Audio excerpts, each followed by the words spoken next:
that I was about to jump on the phone with these amazing students who want to start a program at University of Houston, and our friend Moira, and he was like, I want to say hello. Oh my gosh, it's so nice to meet you, Zachary. I've heard so much about you and everything that you've accomplished. It's really awesome. Hi, Zachary. Hey. You know Hey. Yeah. Hi, Zachary. Hello. Is Hello. it Rasha? Yeah, hi. Yes, my name is Rasha. And Maryam, is that right? Yes. Hello. Nice to meet you. Awesome. Very fun.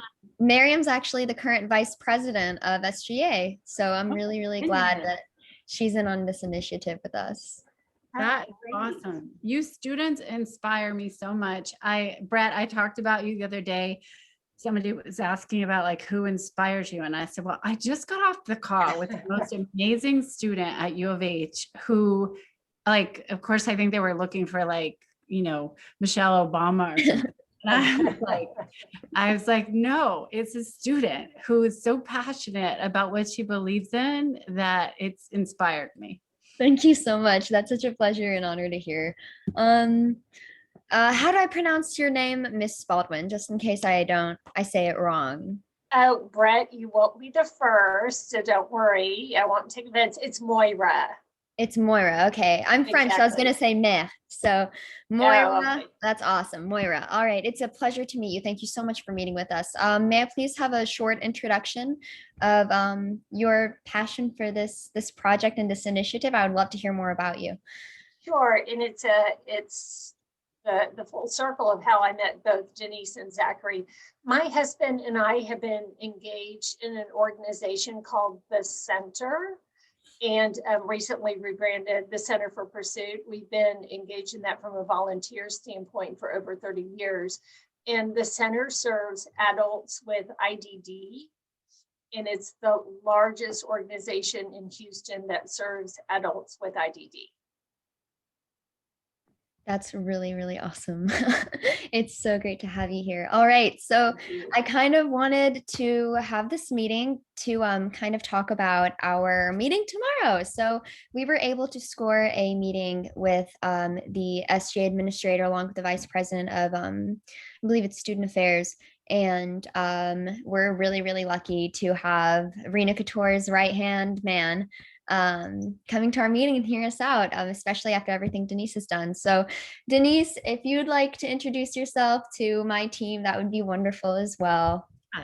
Yeah, so I am Zachary's mom, and I think Brett knows this, but when Zachary was in high school, he went to Lamar High School here in Houston, and when he was in high school in probably about 10th grade, we started thinking about, because he has a sister that is younger than he is, but was in the same grade. She was starting to look at colleges, and Zachary said, I want to look at colleges, and so as you might imagine, the options were not as great, and certainly options in Houston and in Texas at the time were pretty much non-existent.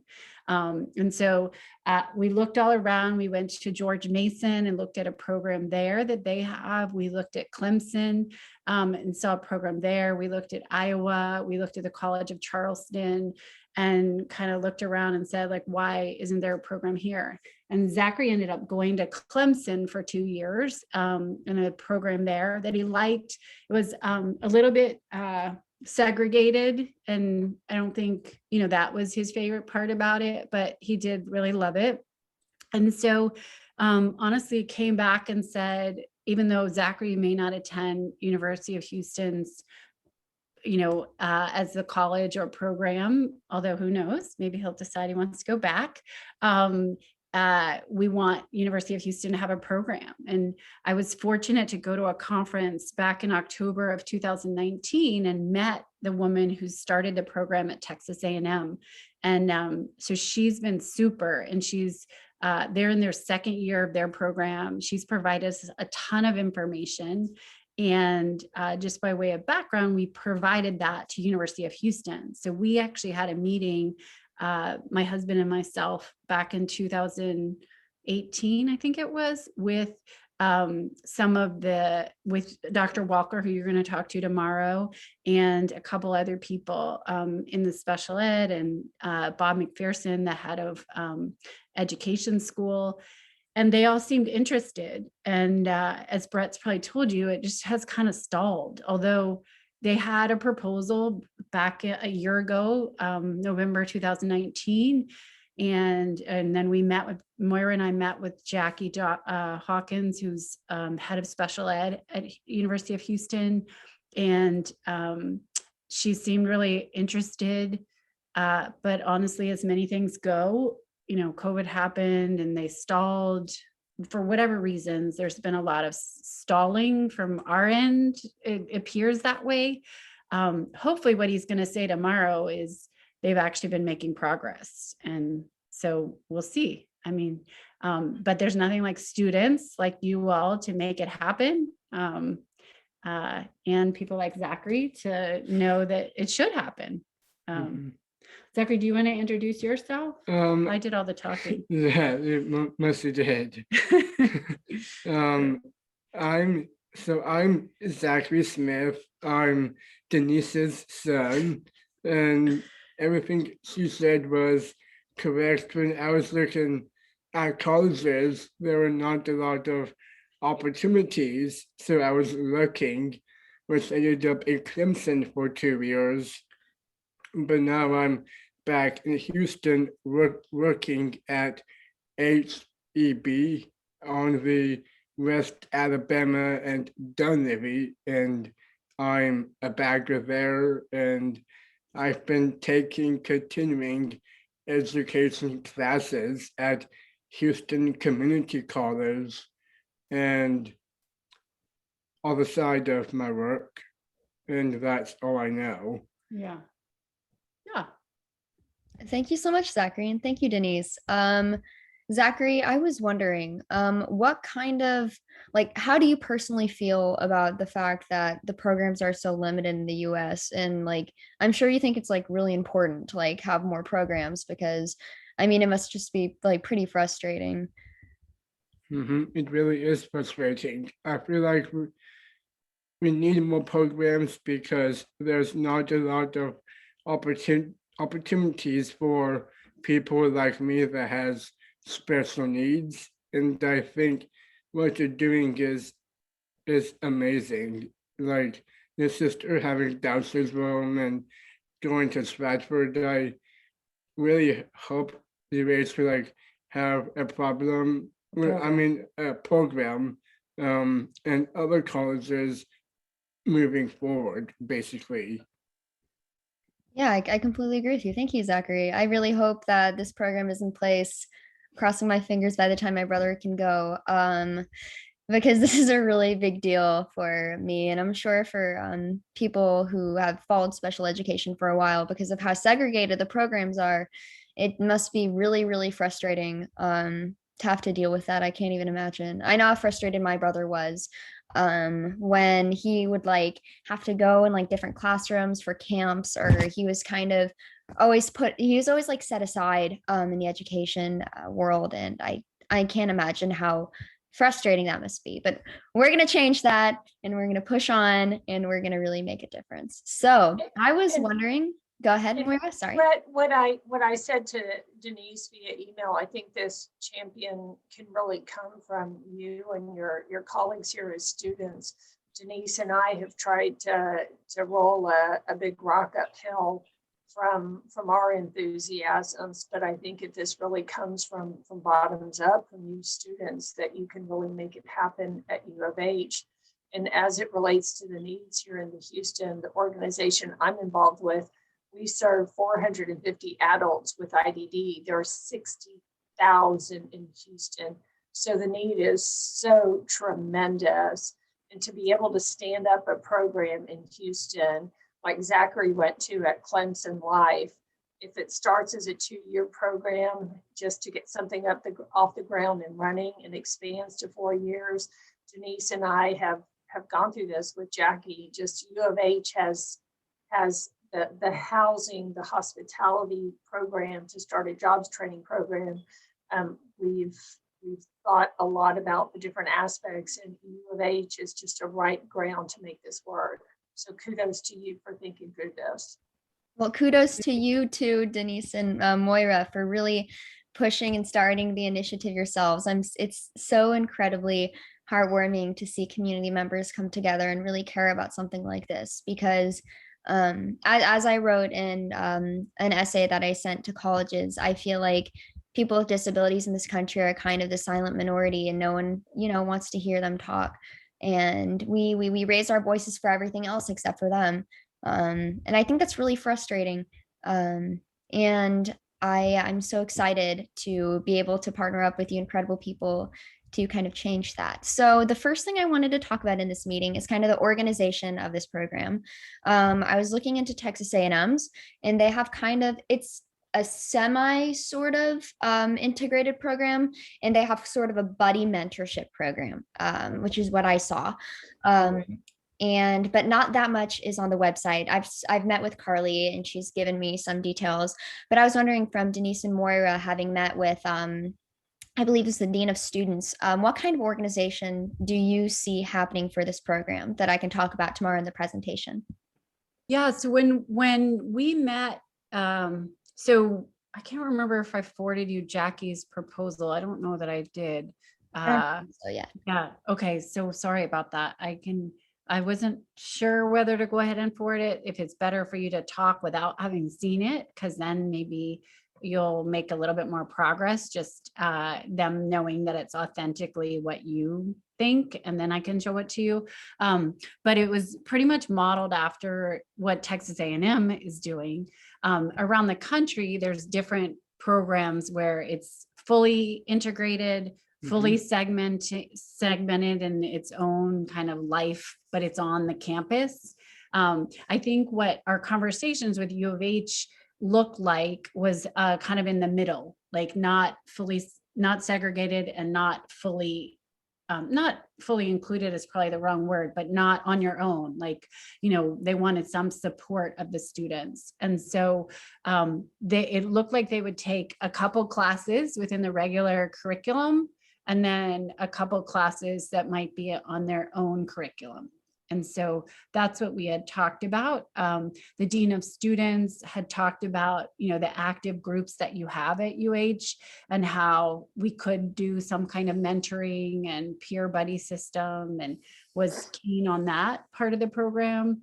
The guy that was over housing had also talked about having residential students living on campus, which at Clemson, Zachary lived in a typical dorm with a couple of his classmates, and then a residential advisor who was a student at Clemson, not a Clemson Life, but Clemson. So we didn't really get into kind of the details of all of that. I think that was kind of the next phase. What we were trying to do, and hopefully they made progress, I'm hoping because they're meeting with you, they've made progress, was just get approval from Renew and the provosts to say, yes, we're interested in moving forward in having this kind of program on our campus. And so we didn't really get into kind of the logistics of how many people. I mean, we talked about, maybe you start with 5 or 10 students and then you expand, but starting in a slow ramp initially. And I'm sorry to interject. I might seem a bit ignorant about it, so please feel free to tell me more and correct me, Zachary and Denise. But I guess what I'm wondering is, what are you expecting from the program? I know that there was a program at my high school that had, I think, a group of about 10 kids, and they would take them out, they would teach them how to apply to jobs. They had workshop training, and then they would actually take them to their job sites, which I thought was very nice. So I want to ask you, and also Zachary, of course, what exactly do you want from the program? Are you expecting to take classes? Are you expecting to get a degree? Do you want, more of a job opportunity type of route? Just so that I can better understand when I explain it to the administrators.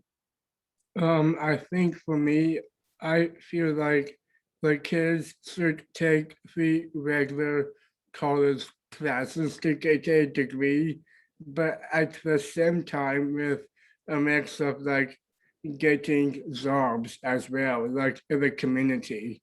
Yeah. Sometimes the degree, just for way of background, the degree may be hard because some of the students didn't graduate with a regular high school diploma. And so depending on their graduation, they may not technically be able to get all of the certifications required from a degree, like a actual bachelor's degree or an associate's degree. But I think the one thing, I think Brett and I talked about this, is Zachary's fully capable of learning a lot of the material that might be in a class. He may not know all of it. He reads for fun 10th grade history textbooks from cover to cover. I don't know about you, but I don't read those.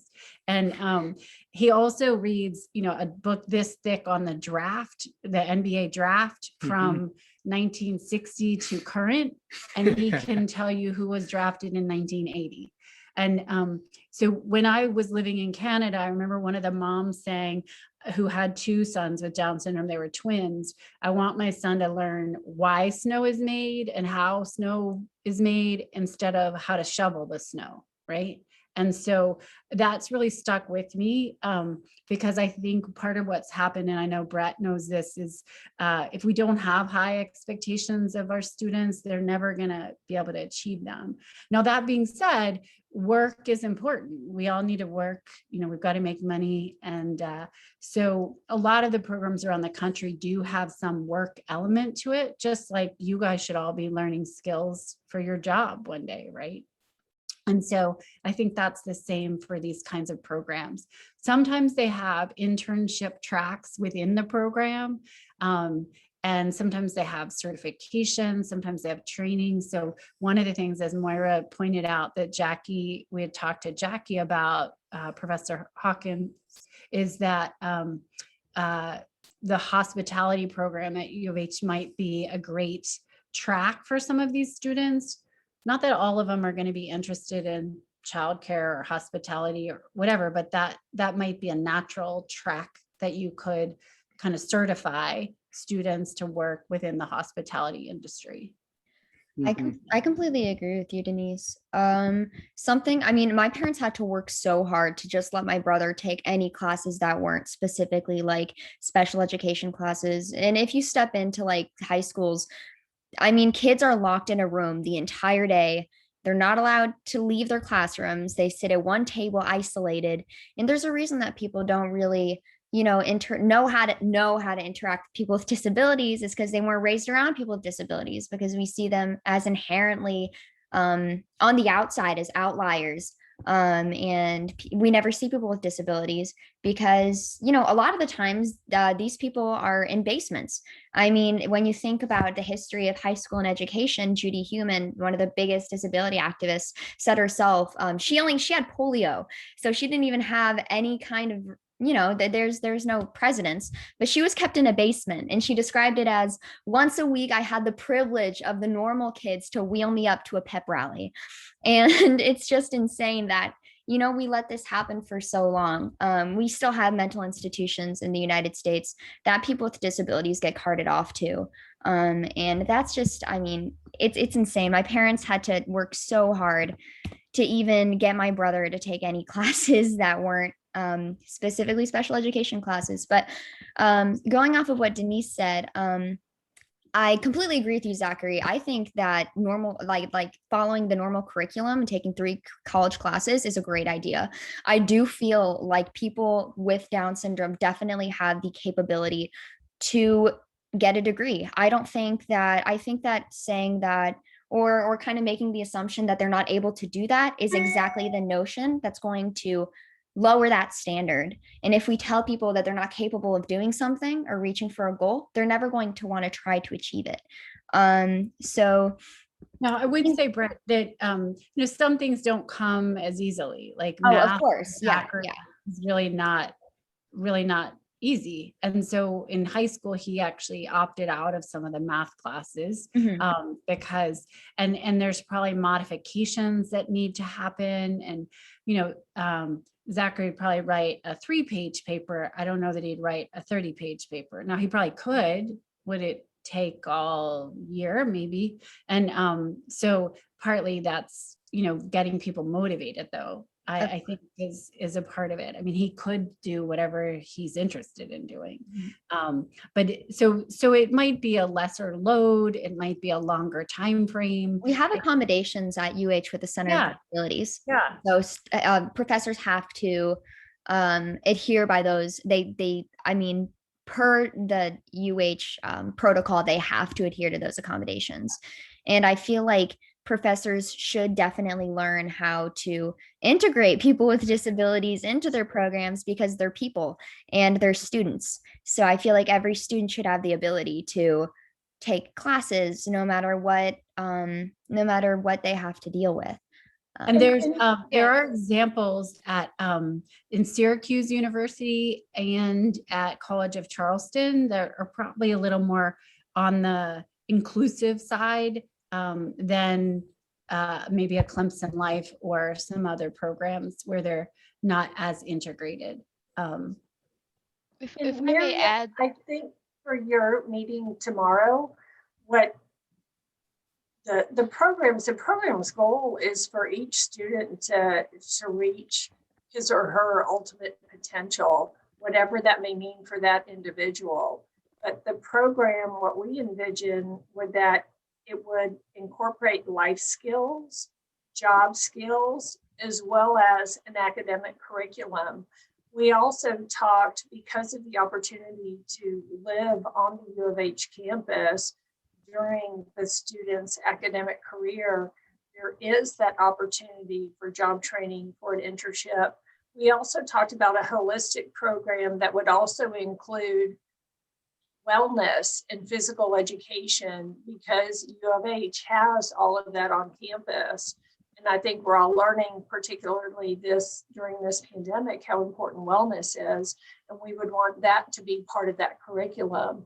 And then just backing up to the buddy program that A&M has made so successful, I think the inclusion that Brett was speaking about, rather than sidelining individuals with IDD, if we can start this integration at the level of the university student, a 20-year-old, it can be just a life inclusion. So why not start it now?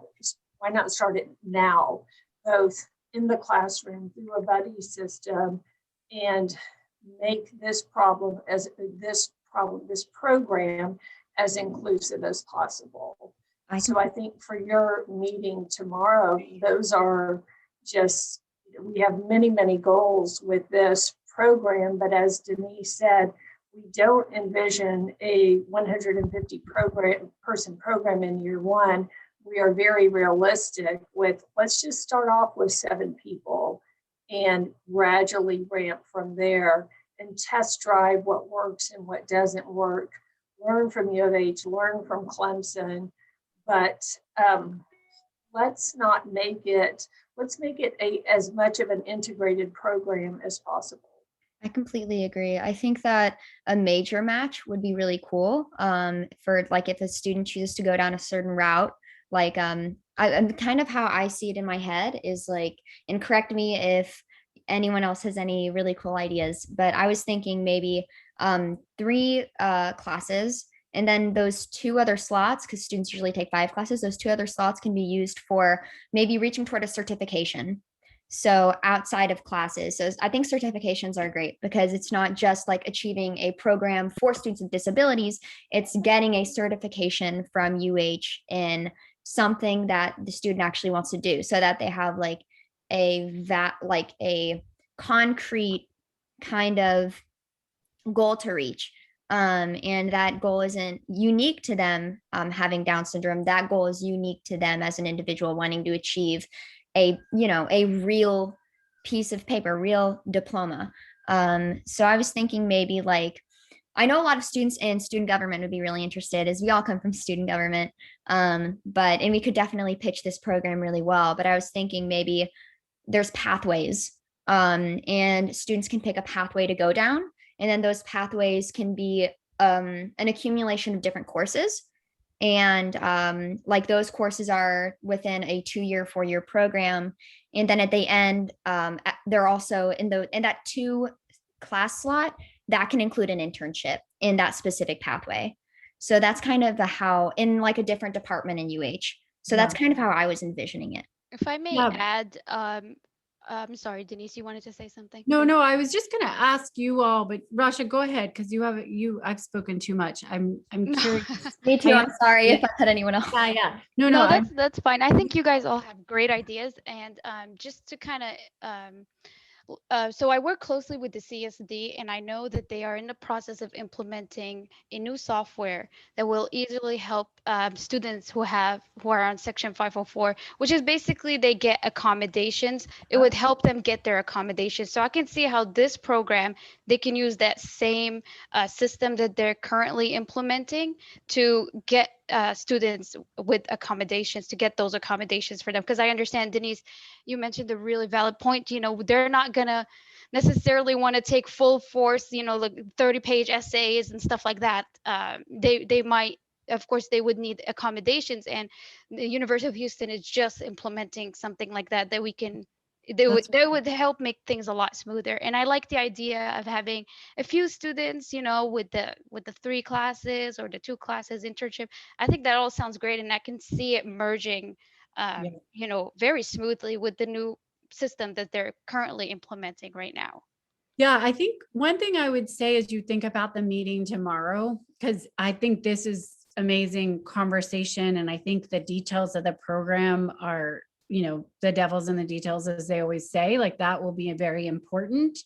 I think for tomorrow, though, especially since you haven't met with Dr. Walker, is if you all can communicate a little bit about why you as students want students like Zachary on your campus, and how you could see the students supporting this kind of program, I think that would be really helpful, right? Because I think they understand in concept why it's a good idea. I don't know why it's taking so long, but why are lots of things taking so long, right, in our world?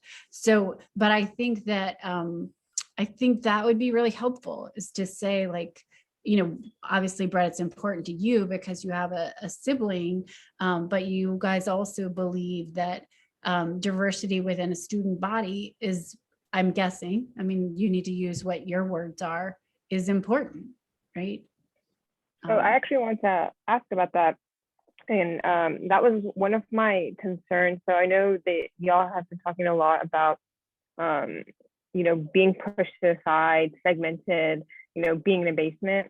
And my first thought was T.H. Rogers Middle School. I know that they have a program where it's students with disabilities and then regular students, and then they integrate them a lot.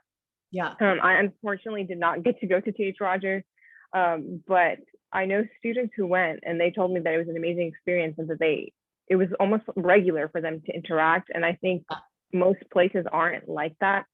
So I wanted to ask, maybe with the mentorship or the classes or the program, we have something like a disability training, because this was an issue in the last administration. Students with disabilities are not getting the attention they need. So I wanted to see, maybe we can implement a program as well for first, like professors, because that has been an issue in the past, and then students where they can maybe come into, I don't know, maybe the program will be in a specific building or a specific area, but students can come into it and, you know, talk and have those conversations, because that to me is very important. I don't want the program to be there and then, you know, they're on their own little island and nobody's talking to them, and it's just like, okay, well, we're defeating the purpose here. We need to talk to these people. Yeah.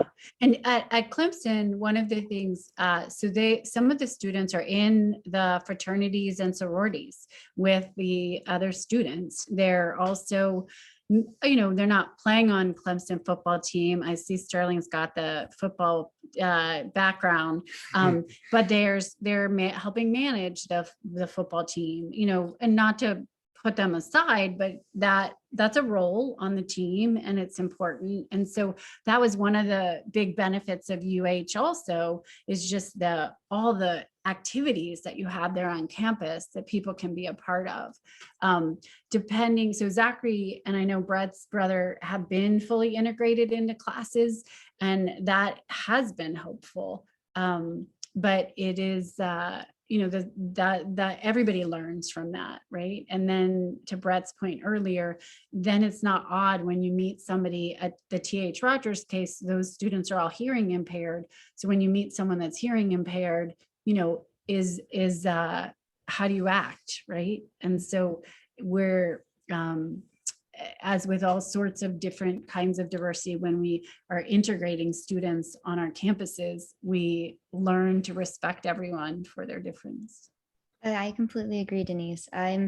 It's different when you're raised around people with Down syndrome. Like I've been around people with Down syndrome since I started existing on this earth, and I've been to camps and I've worked with the Down syndrome center in Houston, and like it's really easy to me. But I used to have a cousin, and she came up to me and she was like, "I just don't know how to act around your brother," and I was like, well, he's 16 years old. You can treat him like a 16-year-old boy. Like it's not like these are like otherworldly humans. They're people with interests and normal human beings. And there's a Nelson Mandela quote I like a lot. It's no one is born hating another person because of the color of his skin or his background or his religion. People must learn to hate. And if they can learn to hate, they can be taught to love. For love comes more naturally to the human heart than its opposite. And that quote really resonated with me with my brother for a really long time because of how incredibly important it is to really love other people. And as long as you can love someone, then you can truly accept them. And that's. And Brett, if I may add to your point, it really hit home for me when first I was really oblivious to this as an issue. But when you pointed out that in high school, they kept in a separate room and they're not integrating with other people, I'm like, yeah, why are we doing that as a society? Why is that okay? I didn't even notice that it was an issue until you brought it up. And I remember going to high school and thinking, yeah, why aren't they, like, I know probably the program was meant for their benefit, but nobody asked them, well, what do you like to do? Yeah. Nobody asked them to, express their opinions and what they think is beneficial for them. So yeah, that really, like, that was like a moment where I realized, wow, like I was totally oblivious to this. So this is a really great initiative. And sometimes it takes a moment like this for us to wake up and realize that we're doing things wrong in a society. Well, when we exclude people from day one and you continue excluding them, we can't be surprised that they're excluded in society, because you're really treating people. I mean, you're putting a whole populace of people on the side, and you can't be surprised when they stay on that side, right? When people are excluded, they're going to continue to be excluded, and it's up to us to break that barrier, because it's not enough to just have a pity party, because those. And unless somebody like you brings it up, we're not going to know that it's an issue, right? Oh gosh. But, and I think that would be really helpful to share tomorrow on the call, is just how you think you as students and our society and community can benefit.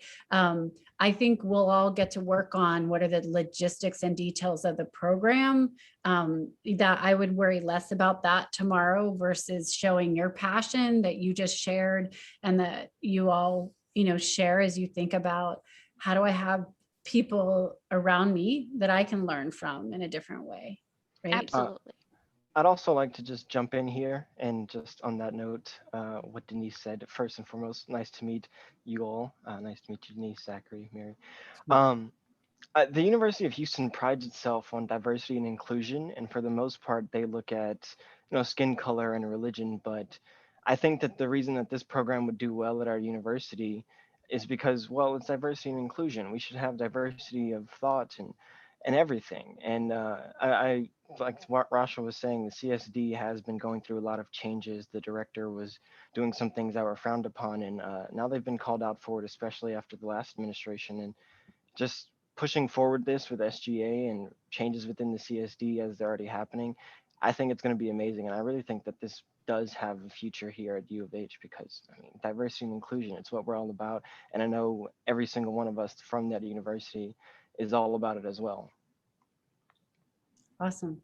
Yeah, Sterling, if you'll say that tomorrow, I think that would be great. But I think it's true, right? You said that from the heart. And it's, I think to Rasha's point earlier, when Zachary first went to Lamar, we were living out of the country and we moved back and they were showing him around and they said, this is where your classroom's going to be. But it was in the basement, which I did not like 0%. Yeah, they were taking him to the basement for the special ed class, that's where it was located. And he wanted to be on the main floor, obviously, with the football players and everybody else. And, so luckily, as a parent and Zachary himself advocated and said, no, we're not going to the basement. We're going to the regular classes, right? But it's the same with UH, right? Like, why shouldn't we have students that have slightly different abilities? I like to call them unique abilities on the campus as well. Sterling, I'm going to try to get you into the meeting tomorrow. I just need to email Richard Walker real quick. Okay. Yeah, that's the reason I said that, just in case I don't make it to the meeting. I hope that you guys can express that for me. And to go off of Denise's advice, Denise, so you're saying we should focus more on our passion and why this is supposed to be a part of UH, like Sterling mentioned, we pride ourselves in diversity, but we should have diversity in everything, not just skin color or culture. And then we can focus on the logistics a little later, maybe a second meeting or so. Is that what you're saying? Yeah, I think you could talk about the different groups maybe within UH of students that could be helpful to the program, either to the design or to the support of the program, instead of saying like, is it 2 classes or 3 classes? I don't know that that's as important right now. I think what's important is that they hear from you that you as students think it's important to have this on your campus. Yeah, and the buddy system really appeals to me. And Yeah. a lot of people, I don't know if a lot of people at the SGA know this, but they're supposed to have volunteer hours anyway. So this will be a great time to fulfill those volunteer hours. And, we both parties benefit, the students who need buddies benefit, and we benefit as students. We learn a lot from them as well. So I think that could be easily integrated into the SGA. It's great that you bring that up, Rasha, because I was going to stress in the Senate meeting how important it is for me that the volunteer hours are pushed this semester. So no, of course, this is definitely something that we can cross apply to our student government. Absolutely. Well, thank you all for being willing to kind of step up and share and advocate for people like Zachary and Brett's brother and others. I think everyone benefits. I think that's the part I realize more and more is that I've learned from Zachary and his friends have learned from him. And it's important to see that people are more than what you might immediately think, right? Mm-hmm. Of course. Well, I also have one idea that I think the program should add, like maybe, so like it's kind of like Canvas, but like a portal where like they can like do homework assignments and they can like send them to